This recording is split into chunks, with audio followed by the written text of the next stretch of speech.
imaginé si, en 2026, la vraie révolution de l'IA, ce n'était pas la technologie, mais les lois qui vont enfin la cadrer? Bienvenue dans le débrief IA en 10 minutes. Votre rendez-vous 3 fois par semaine pour comprendre l'actualité de l'intelligence artificielle sans jargon, mais avec un vrai regard business et stratégique. Aujourd'hui, on décortique une série d'annonces européennes et britanniques qui, mises bout à bout, redessinent le rapport de force entre Big Tech, État et citoyens. On va parler interdiction de certains usages d'IA, report des règles les plus strictes, faux cloud souverain, reconnaissance faciale et ce que tout ça veut dire très concrètement pour votre activité.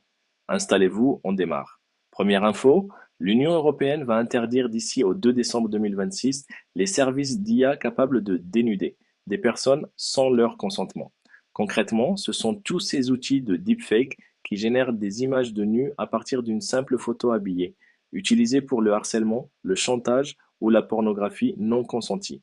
Cette fois, on n'est plus dans la théorie, c'est une application ultra concrète de l'AI Act. Pour les plateformes, ça veut dire obligation de couper ces services du marché européen ou de modifier en profondeur leur modèle. Pour les entreprises, c'est un signal clair.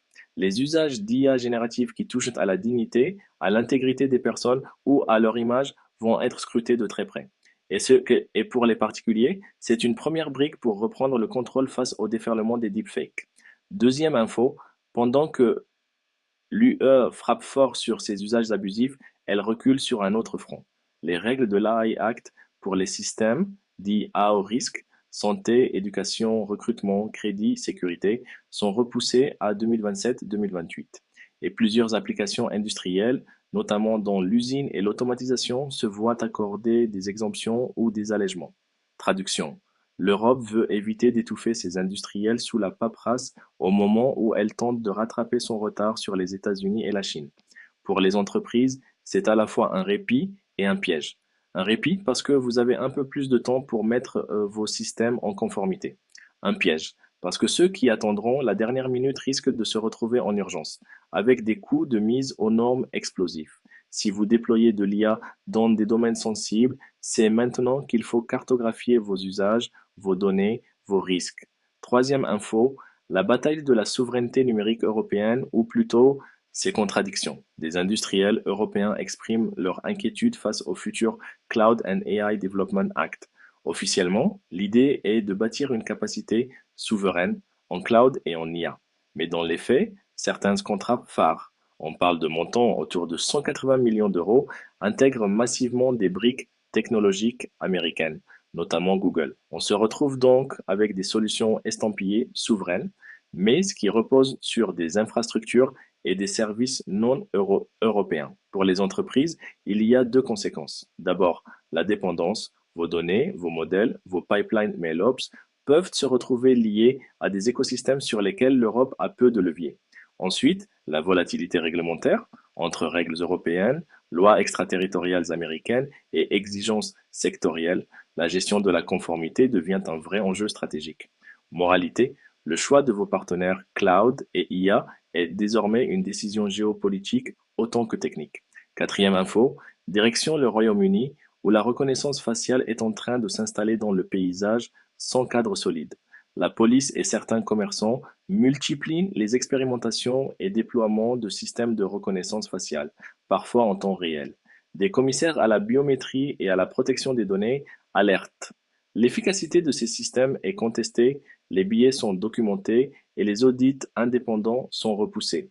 Résultat, une crainte grandissante de dérive vers une société de surveillance où chaque déplacement dans l'espace public peut être suivi, tracé, analysé. Pour les entreprises qui opèrent dans le retail, la sécurité ou la smart city, la ligne rouge devient très fine entre innovation et atteinte aux libertés publiques. Et là encore, l'impact business est réel. Bad buzz, actions en justice, perte de confiance des clients peuvent coûter beaucoup plus cher qu'un simple projet technologique. Cinquième info, si on élargit un peu le cadre, l'actualité européenne du week-end rappelle que l'IA ne vit pas dans un vide.